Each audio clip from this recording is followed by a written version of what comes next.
কর্মসূচি পালন করতে মেহেরপুরে এসেছি। আপনারা জানেন বৈরী আবহাওয়া চলতেছে, বৃষ্টি চলতেছে, তার মধ্যে আমরা কর্মসূচি স্থগিত করিনি। আমাদের যে পূর্ব ঘোষিত যেখানে যে কর্মসূচিটি ছিল আমরা সেটা করে যাচ্ছি। মেহেরপুর সম্পর্কে আপনারা শুনলেন, বাংলাদেশের অন্যতম সবচেয়ে ক্ষুদ্র জেলা, আয়তনে ছোট হলেও এর একটি ঐতিহাসিক গুরুত্ব রয়েছে। এই মেহেরপুরের বৈদ্যনাথ তলাতেই বাংলাদেশের যে অস্থায়ী সরকার মুক্তিযুদ্ধকালীন সেই সরকার গঠিত হয়েছিল, শপথ গ্রহণ হয়েছিল, বাংলাদেশের স্বাধীনতার ঘোষণাপত্র পাঠ হয়েছিল। যেই ঘোষণাপত্রে সাম্য, সামাজিক সুবিচার এবং মানবিক মর্যাদার কথা ছিল। আমরা ৭১ সালে এই মেহেরপুর থেকে সেই ঘোষণাপত্র পাঠ করেছিলাম। একটি স্বাধীন বাংলাদেশের স্বপ্ন নিয়ে বাংলাদেশ যাত্রা শুরু করেছিল, কিন্তু বাংলাদেশ রাষ্ট্র বিনির্মাণ হয়নি, রাষ্ট্রের প্রতিষ্ঠানগুলো আমরা গড়ে তুলতে পারিনি। মুজিববাদী সংবিধানের মাধ্যমে মুক্তিযুদ্ধের আকাঙ্ক্ষাকে নস্যাৎ করে দেওয়া হয়েছিল এবং বাংলাদেশের ৫৪ বছরেও আমরা সেই সমস্যা দূর করতে পারিনি।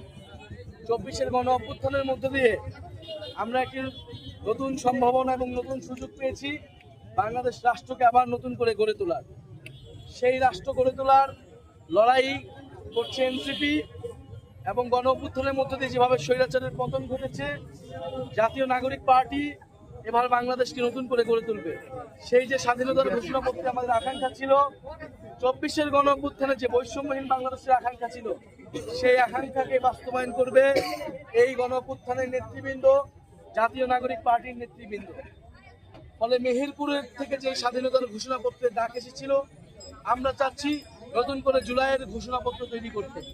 এই ঘোষণাপত্রের মধ্য দিয়েই বাংলাদেশ রাষ্ট্রের সামনের দিনগুলোর যে পথরেখা, সেই পথরেখা তৈরি হবে, বাংলাদেশ রাষ্ট্রের বিনির্মাণের রূপরেখা তৈরি থাকবে।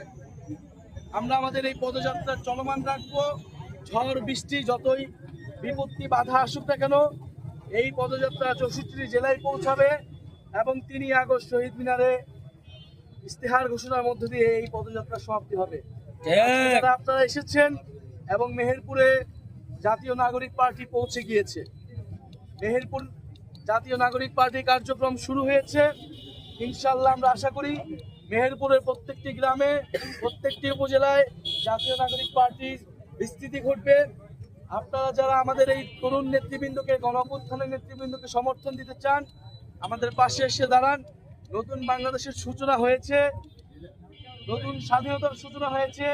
সেই স্বাধীনতাকে রক্ষা করতে হবে, গণ অভ্যুত্থানের আকাঙ্ক্ষাকে রক্ষা করতে হবে।